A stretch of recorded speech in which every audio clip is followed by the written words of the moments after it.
Man, Eastern Era is one of those games that seems simple in the first hour, and then out of nowhere you realize you're lost, not knowing where to go or what to prioritize.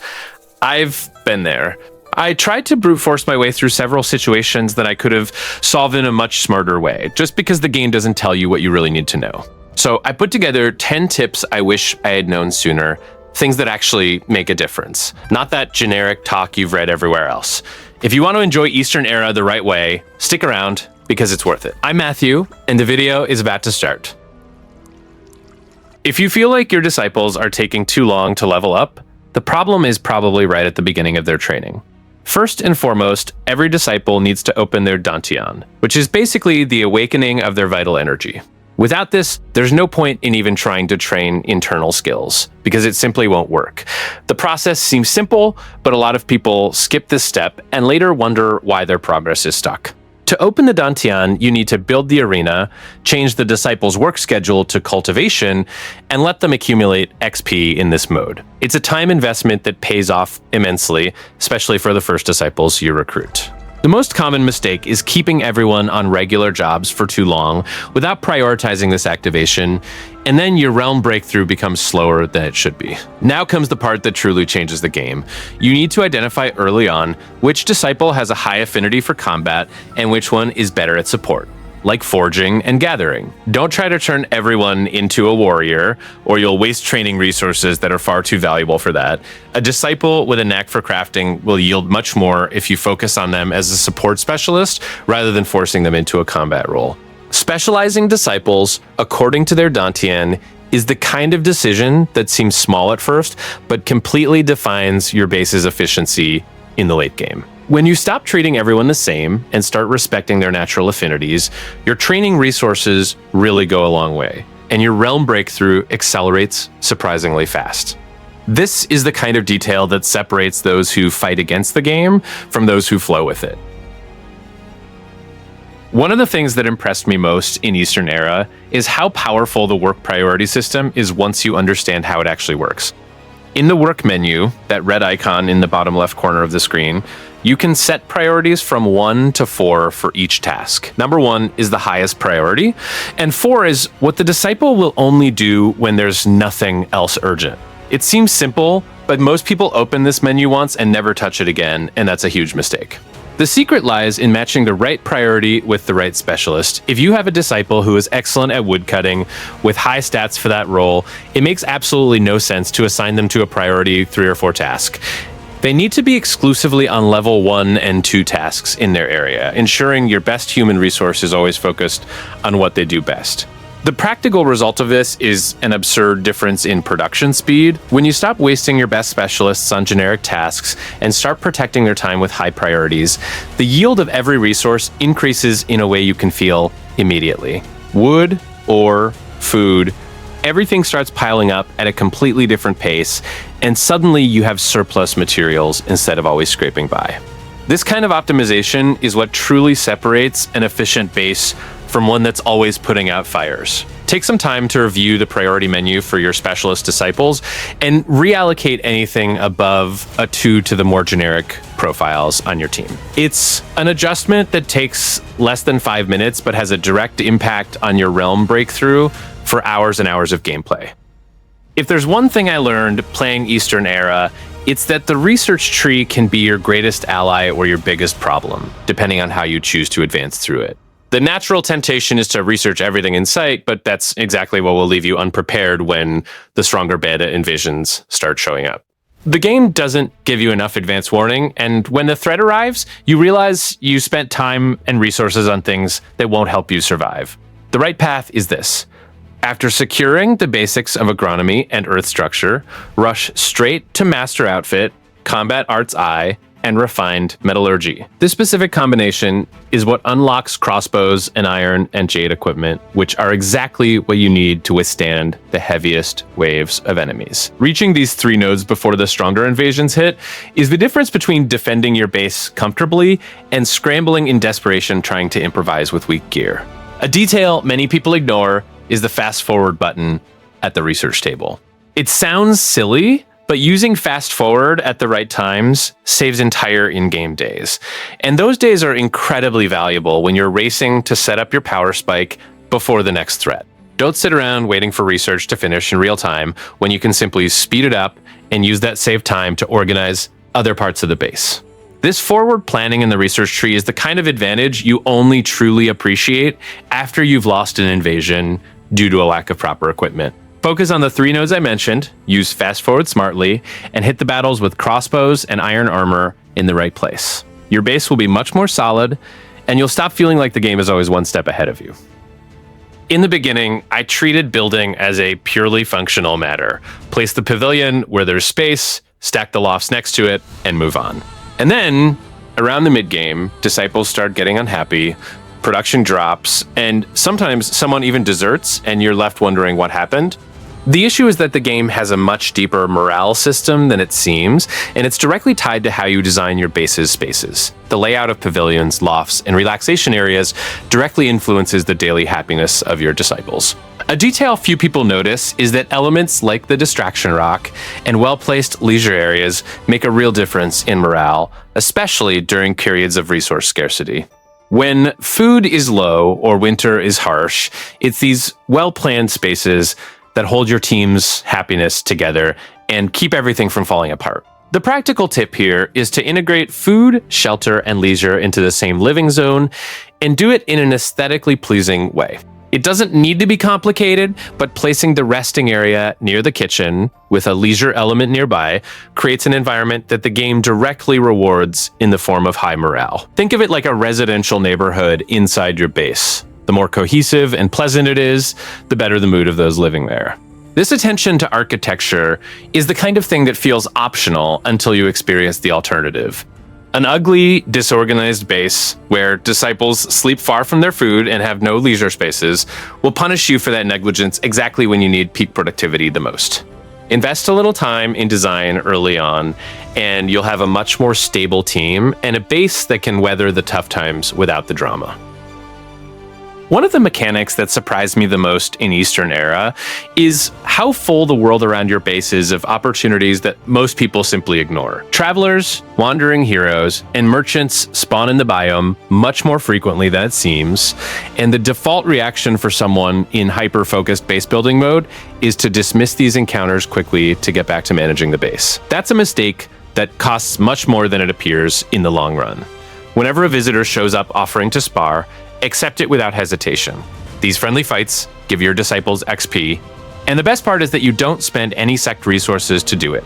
The same logic applies to the quests these characters bring. The rare items and faction reputation you gain by completing these missions are exactly the kind of advantage that makes a difference in the late game, all without costing wood, food, or training materials. Regarding merchants, there's an important detail that many people discover too late.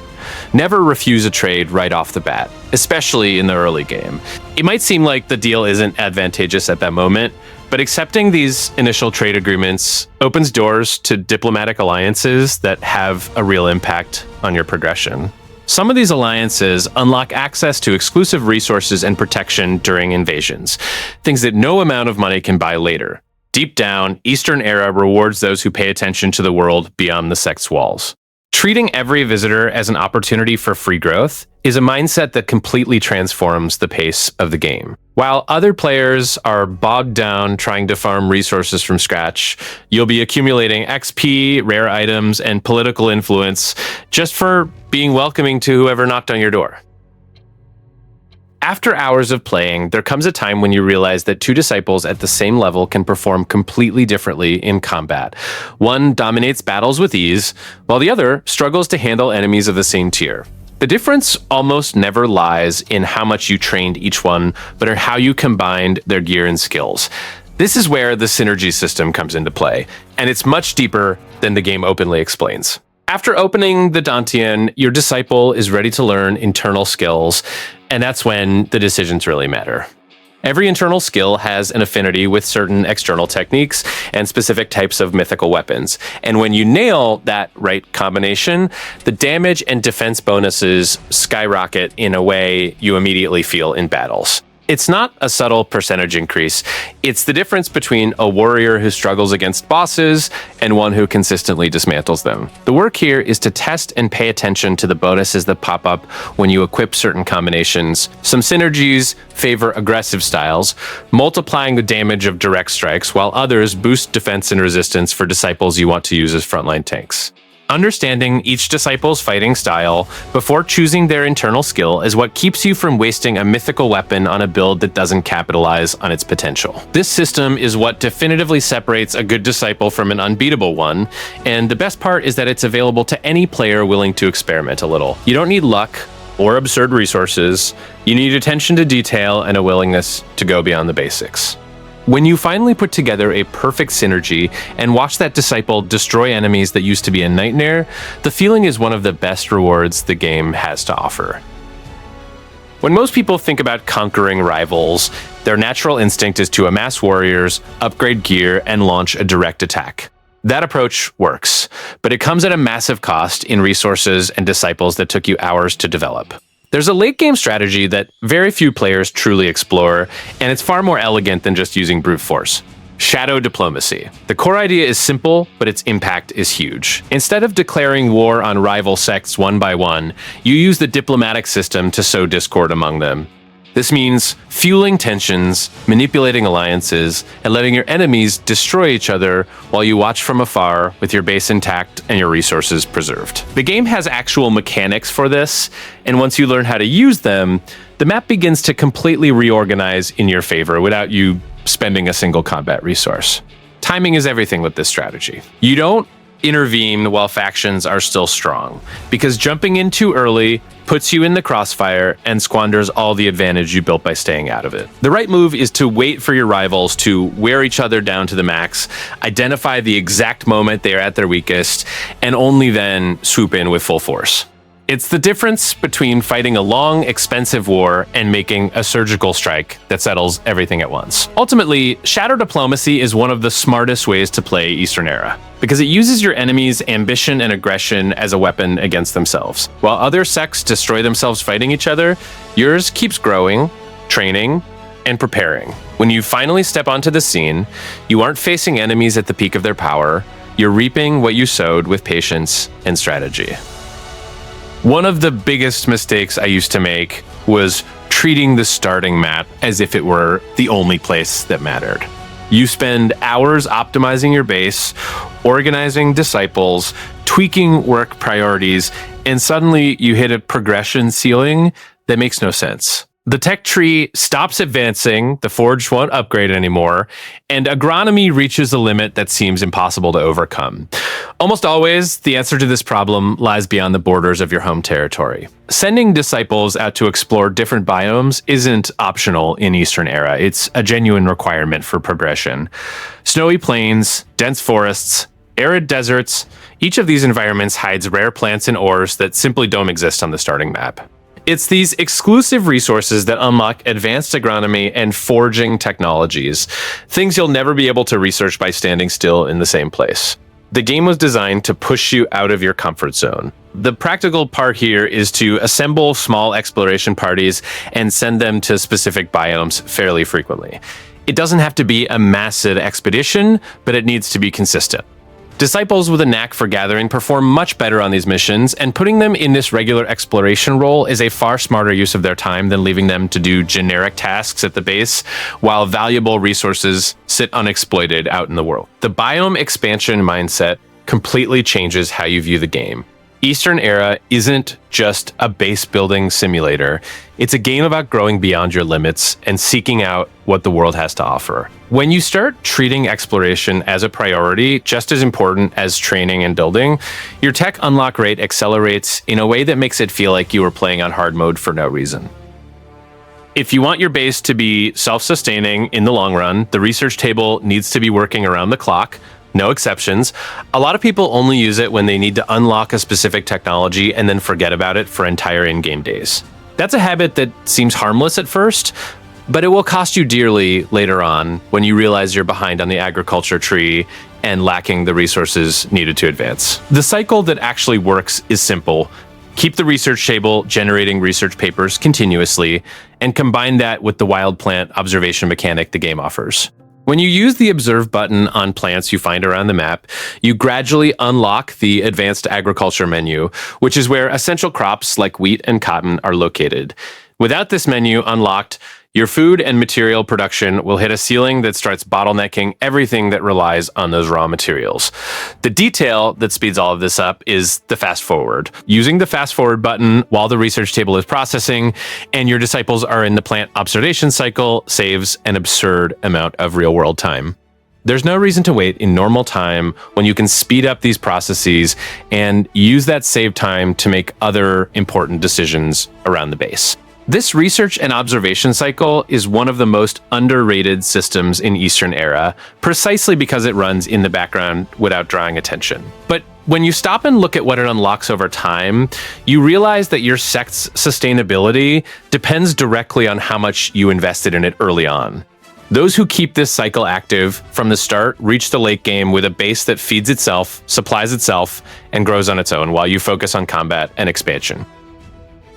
Eastern Era does not forgive those who treat defense as an afterthought. You spend time building training disciples and expanding your base, and then a wave of bandits shows up and destroys everything you spent hours putting together because your walls were weak and your towers were in the wrong places. I learned the hard way that layered defense isn't a luxury. It's the foundation that keeps everything else standing. The basic structure that works is combining earth walls with strategically placed arrow towers right from the start, and then upgrading those towers to crossbows as soon as the right research is unlocked. The secret isn't just having these structures, but how you position them. The idea is to force enemies to funnel through specific paths, creating kill zones where they are exposed to tower fire as they advance, with nowhere to detour. That's where flanking with your martial disciples comes in. When enemies are funneled into these kill zones, taking damage from the towers, quickly drafting your armed warriors to flank from the sides turns a dangerous invasion into a clean, controlled execution.